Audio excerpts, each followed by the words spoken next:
భార్య పిల్లలు కనీసం ఒక్క పూట భోజనం అన్న పెట్టేట ఆలోచన ఏమని చెప్తున్నాం మేము. ఎలా అన్న ఇంతవరకు మేము మొక్కలు కడుక్కోలేదన్న, నమ్ముతారా?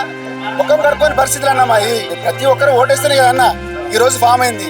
మరి ఆటో డ్రైవర్లు ఎందుకన్నా ఏకపక్షంగా చూస్తున్నారు అలా? ఇది కరెక్ట్ కాదు కదన్న. ఇప్పుడు మమ్మల్ని ఎందుకన్నా రోడ్ల మీద వండుకోబెడుతున్నారు? నిన్న పొద్దున వచ్చినా అన్న, నిన్న పొద్దున వచ్చినాం, ఇప్పటిదాకా లేదు గ్యాస్. ఇప్పుడు వస్తుంది అప్పుడు వస్తుంది అని చెప్తుండ్రు, ఇప్పటిదాకా గ్యాస్ లేదన్న. ఇట్లా అంటే మా ఆటోల పరిస్థితి ఎట్లా అన్న చెప్పండి? ఆల్రెడీ రేట్ పెంచిర్రు, రేటు కూడా ఎగిరి వేయించుకుంటున్నాం. ఫిర్బీ గ్యాస్ దొరకలేదు మాకు. 2 to 3 days ఇక్కడనే ఉంటున్నారు. ఏం చేయాలి చెప్పండి మీరు? మినిమం 225 ఇస్తుంటారు వేసినా కూడా. మినిమం ఒక మాకు 600-500 దాకా మినిమం వేస్తే మాకు ఒక 1 day నడుస్తుంది. దాన్ని బట్టి మేము మళ్ళీ కారోబార్సుకొని నిలబడాలి. ఇప్పుడు 250 వేసిర్రు అనుకో, మళ్ళీ 2 రౌండ్లు కొట్టుకోవాలి, ఎక్కడన్నా పోయి మళ్ళీ వచ్చి లైన్లో నిలబడాలి. ఈ పరిస్థితి ఏర్పడుతుంది. ఇట్లుంటే గవర్నమెంట్ ఎట్లా అన్నా చెప్పండి? నిన్నటి నుంచి ఇక్కడే ఉన్నా అన్న, నిన్న పొద్దున్న నుంచి ఇక్కడే ఉన్నాం. నిన్న 10 o'clock వచ్చినాం, అయితే పొద్దున ఎర్లీ మార్నింగ్ 10 o'clock వస్తే ఇప్పటి వరకు ఇక్కడనే ఉన్నాం. నైట్ మొత్తం ఇక్కడనే ఉన్నాం. దోమలు ఒక సైడ్ దోమలు కరుస్తున్నాయి. ఫుడ్ సరిగా లేదు, వాటర్ లేదు. ఏది తీసుకోవాలన్నా ఇప్పుడు బాటళ్ళు కూడా 5 రూపాయలు పెంచుతున్నాం. ప్రాబ్లం అర్థమైపోయింది వాళ్ళకి. కిరాణా స్టోర్ వాళ్ళకి 25 రూపీస్ అంటుండ్రు లీటర్ బాటల్. ఇదేనా నాణ్య? ఈ గవర్నమెంట్ ఇట్లానే అన్న? ప్రతి ఒక్క వస్తువు మీద ఆటోల మీదే జులుం ఎందుకు చేస్తున్నా? ఇప్పుడు 15 days అవుతుందన్న, 15 days అవుతుంది. ఇది మా పరిస్థితి. ఇంటికి కూడా పోతలేం కదన్న.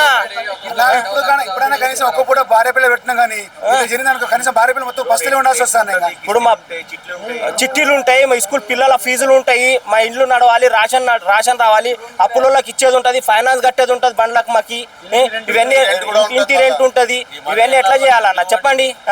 నేను రిక్వెస్ట్ ఒకటే చేస్తున్నా గవర్నమెంట్కి, ఏమని మా ఆటోలకు ఏదన్నా సదుపాయం చూపియమనండి, ప్రాబ్లం సాల్వ్ చేసే క్రియేషన్ చేయమనండి. మాకు ఫ్రీ బస్సు ఓలో ఊబర్ మీద కూడా ఎఫెక్ట్ పడ్డది మాకు. ర్యాపిడో ఓలో ఊబర్ కూడా మాకు ఎఫెక్ట్ పడ్డది. ఇంకోటి కొన్ని డిస్ట్రిక్ట్ బండ్లు కూడా వితౌట్ పర్మిషన్తో నడుస్తున్నాయి సిటీలలో. ఇవన్నీ ప్రాబ్లమ్స్ని బట్టి గవర్నమెంట్ ముంగలు తీసుకెళ్తే వాళ్ళు ఏదైనా సొల్యూషన్ చేసి మా ఆటోలకు ఏదైనా సొల్యూషన్ చూపిస్తారని మేము దయచేసి మేము ప్రెస్ వాళ్ళకి మేము చెప్పుకుంటున్నాం. మేము గ్యాస్ రేటు తగ్గించమనండి. ఇంత అంటే మరి టూ మచ్. 95 రూపీస్ అంట. సార్ నేను నిన్న సాయంత్రం నుంచి వెయిట్ చేస్తున్నాను. వచ్చేసి సాయంత్రం 7 o'clock వచ్చాను. సాయంత్రం 10-12 వరకు దొరుకుతుందని చెప్పి లైన్లో వెయిట్ చేసినాను, కానీ దొరకట్లేదు. లాస్ట్ ఇక్కడ దాకా వచ్చినాక లొల్లి అయింది, అంతా బంద్ చేసి వెళ్ళిపోయారు. నిన్నటి నుంచి ఇప్పుడు దాకా వెయిట్ చేస్తున్నా. ఇప్పుడు దాకా వీళ్ళు ఏం రెస్పాన్స్ ఇస్తలేరు. మాకు వచ్చేది రాంది ఏం ఇన్ఫర్మేషన్ ఇవ్వట్లేదు.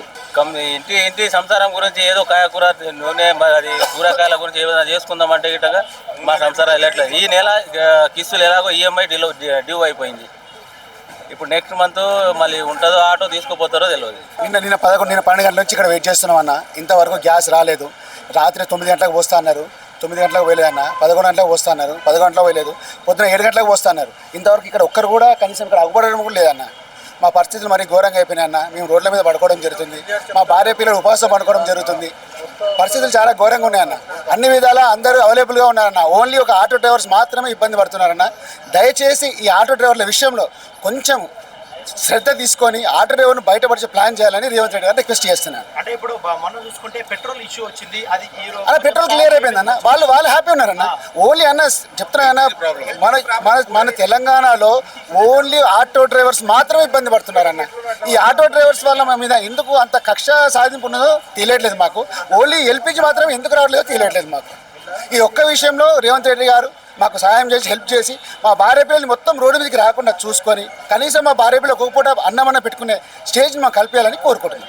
అంటే ఇప్పుడు ఫ్యామిలీ వాళ్ళు ఏమంటారు? ఎందుకంటే మీరు 2 రోజులు మీరు మరి ఇంట్లో స్ట్రగుల్ అవుతున్నారు కానీ మేము రోడ్ల మీద అనుకుంటున్నాము, వాళ్ళు ఇంట్లో ఉంటున్నారు, ఎక్కడ ఉంటున్నారు, ఏం తింటున్నారు, ఎక్కడ ఉంటున్నాము, మనం ఏం చేస్తున్నాము, వాళ్ళకి ఒక క్లారిటీ లేకుండా అయిపోయిందన్న. భార్య పిల్లలు చాలేని పరిస్థితిలో ఉండి ఆటో నడుపుకోవడం వేస్ట్ కానీ మా బ్రతుకులు మేము బ్రతకడమే ఆటోల మీద అన్న. ఈ బ్రతుకు కూడా బ్రతకపోతే మా లైఫ్ ఏంటిగా? మమ్మల్ని ఎవరు చూడాలన్నా? మీరు ప్రతి ఒక్కరు ఓటేస్తేనే కదన్నా ఈరోజు ఫామ్ అయింది. మరి ఆటో డ్రైవర్లు ఎందుకన్నా ఏకపక్షంగా చూస్తున్నారు అలా? ఇది కరెక్ట్ కాదు కదన్నా. ఇప్పుడు మమ్మల్ని ఎందుకన్నా రోడ్ల మీద వండుకోబెడుతున్నారు? పెట్రోల్ నడుస్తూ ఉంది, డీజిల్ నడుస్తూ ఉంది, సిఎన్జి నడుస్తూ ఉన్నది. ఓన్లీ ఎల్పిజి మాత్రమే అన్న. ఇవి ఒక్క దగ్గర కాదన్న, ప్రతి బంకులో ఒక్కొక్కరు 2-3 రోజులు పట్టుకున్న రోజులు కూడా ఉన్నాయన్న. దీని మీద కంపల్సరీ చర్య తీసుకోవాలని, మమ్మల్ని ఆదుకోవాలని దయచేసి రిక్వెస్ట్. మమ్మల్ని ఇబ్బంది పెట్టొద్దన్న. మా భార్య పిల్లలు కనీసం ఒక్క పూట భోజనం అన్నా పెట్టేట ఆలోచన చేయమని చెప్తున్నాం మేము. అంటే రీసెంట్లీ ఫ్రీ బస్ వచ్చింది, తర్వాత ర్యాపిడో బైకులు వచ్చి, తర్వాత ఎందుకంటే ఆటో వాళ్ళకు చాలా ప్రాబ్లమ్స్ అయితే ఫేస్ చేస్తున్నారు అన్న. ఫస్ట్ ఫ్రీ బస్ వల్ల చాలా దెబ్బతింపోయినాం అన్న. ఈ ర్యాపిడో ఓలా ఊబర్ ఇంకా మొత్తం దెబ్బతిపోయినాయి. ఇప్పుడు గ్యాస్ వల్ల మొత్తానికి చనిపోయినామన్న. ఇక అర్థమైంది, మొత్తం క్షీణించిపోయింది మా జీవితాలు. ఒకసారి చూడండి అన్న, ఒక్కొక్క ఫేస్ చూడండి ఎలా ఉన్నాయి అన్న. ఇంతవరకు మేము మొక్కలు కడుక్కోలేదు అన్న, నమ్ముతారా? ముఖం కడుక్కొని పరిస్థితులు అన్న మా ఇది. అర్థమైందా? ఇక్కడ చూస్తే అగో 250 రూపాయల గ్యాస్ ఆటోకి వస్తా అంటాడు, 500 రూపాయల కారుకు వస్తా అంటే 200 గ్యాస్ ఎక్కడ ఏం చేస్తామన్నా మేము? ఎంత దూరం తిరుగుతుంది చెప్పండి మీరు? దీని గురించి శ్రద్ధ తీసుకొని దయచేసి మా గురించి ఆలోచించి గ్యాస్ రిలీజ్ చేయాలని మనస్ఫూర్తిగా కోరుకుంటున్నాను. గ్యాస్ ఉంటేనే ఇప్పుడు కారోబార్ చేసుకోవడానికి ఉంటుంది. ఒకసారి 10 గంటలకు అంటున్నారు, 10 అయిపోయింది, 11 అయింది, ఇప్పుడు 12 అయింది, ఇప్పుడు 4 గంటలకు అంటున్నారు. మళ్ళీ ఎక్కువసేపు అయినాక మళ్ళీ ఇంకేం మాట చెప్తారో తెలియదు. వాళ్ళకు కూడా తెలుస్తున్నది కదన్నా ఇక పరిస్థితి. ఇప్పుడు మేము సంపాదించుకొని పోతేనే మేము తినాలి అక్కడ, ఇక అంతే. రోజు అంతే మరి. మేము పొద్దుగాల వచ్చిన 8 గంటలకి 10 గంటలకి గ్యాస్ ఇస్తారని చెప్పిన వాళ్ళు. ఇయర్లే మేము లైన్లో నిలబడినాం. 2 డేస్ అయింది, మా బాయ్స్ అంతా అక్కడ పడుకున్నారు. ఎవరికి గ్యాస్ లేవు, చాలా కష్టమవుతుంది. పెట్రోల్ ఉన్నది, సిఎన్జి గ్యాస్ ఉన్నది, ఎల్పిజి గ్యాస్ లేదు మాకు. చాలా మాకు స్కూల్ పిల్లలు ఉన్నారు. ఇక్కడ వచ్చి మేము ఈడనే పడుకున్నాం. పొద్దుగాల వచ్చి బ్రేక్ఫాస్ట్ లేదు, లంచ్ లేదు, ఏం లేదు. ఇంత కష్టపడి మనం రోజు 4 రోజులు అయింది ఇప్పుడు దాకా. మాకు ఎక్కడ కావాలని ఆపేస్తున్నారు ఎల్పిజి గ్యాస్ అనేది. లే, వాళ్ళు రేట్ పెరగాలని వాళ్ళు మాకు ఇస్తలేరు గ్యాస్. ఏమంటే 1st తారీఖుతో ఇస్తామని చెప్తున్నారు. ఇప్పుడు మేము రోడ్డు మీద ఉన్నాం, ఇంటికి పోతలే ఏం లే. ఈడ చేసుకుని ఈడ లైన్లో ఈడే పడుకున్నాం మేము. గ్యాస్ ఫిల్ అవుతుంది, పెట్రోల్ కూడా పోసుకోవచ్చు మీరు. పెట్రోల్ మాకు ఆప్షన్ లేదు, పెట్రోల్ ఆప్షన్ లేదు మాకు. ఓన్లీ గ్యాస్ ఆప్షన్ ఉన్నది. వేరే బండి ఉన్నది, ఆ బండి మాకు కొత్త బండిలో ఉన్నది. ఆ బండి మాకు లేదు, మాకు పాత బండి ఉన్నది. మాకు ఇక్కడే ఉన్నాం మేము. 2 డేస్ 3 డేస్ అయినాయి, ఇక్కడే ఉన్నాం మేము. కాస్ట్ ఎట్లా ఉంది? కాస్ట్ పెరిగింది. ఇప్పుడు వీళ్ళు ఇంకా ముందు 30 రూపీస్ పెరిగింది. ఇప్పుడు గ్యాస్ దొరుకుతుంది మాకు. కూర్చొని ఇక్కడే మేము టైం మొత్తం 3 డేస్ అయింది ఇక్కడే. ఓలా నడిపిస్తారా మీరు? ఓలా, ఊబర్, ర్యాపిడో కాస్ట్ పెంచారా మీకు? వాళ్ళు చేస్తారు, వాళ్ళు కూడా చాలా తక్కువ అయింది. ఇప్పుడు సిఎన్జి వాళ్ళు నడిపిస్తున్నారు, వేరే వాళ్ళు నడిపిస్తున్నారు. మాకు ఏం వాళ్ళు కూడా ఏం పట్టుకుంటుంది.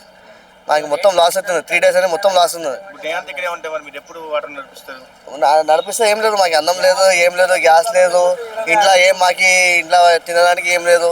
ఇంట్లో పండుకుంటే ఈడ పండుకుంటే అంటే అని ఈడ పండుకుంటాం. ఇప్పుడు గ్యాస్ ఇస్తేనే బండి పోతాం, మొత్తం బండి జీరో అయిపోయింది. రోడ్ మీద దబ్బి ఈడ నెల పొద్దుగాల ఈడ ఉన్నాం. మా వేరే వాళ్ళు 2 డేస్ అయింది, అందరు 3 డేస్ అయింది. ఇప్పుడు అమౌంట్ అంటే ఇప్పుడు తక్కువ ఇస్తున్నారు వాళ్ళు గ్యాస్. ఏం లేదు, 300-200 అంతే. ఇంకేం లేదు. మనం వ్యాపారం చేసుకోవాలా, గ్యాస్ చేసుకోవాలా అంతే. ఏం మనకి పైసలు మిగతారు. గ్యాస్ రేట్ ఎక్కువైనా కదా. ఏం లేదు, రావాలా, కూర్చోవాలా, వెళ్ళిపోవాలా. మాకు ఏం లాభం లేదు, మొత్తం లాస్ అవుతుంది మాకు.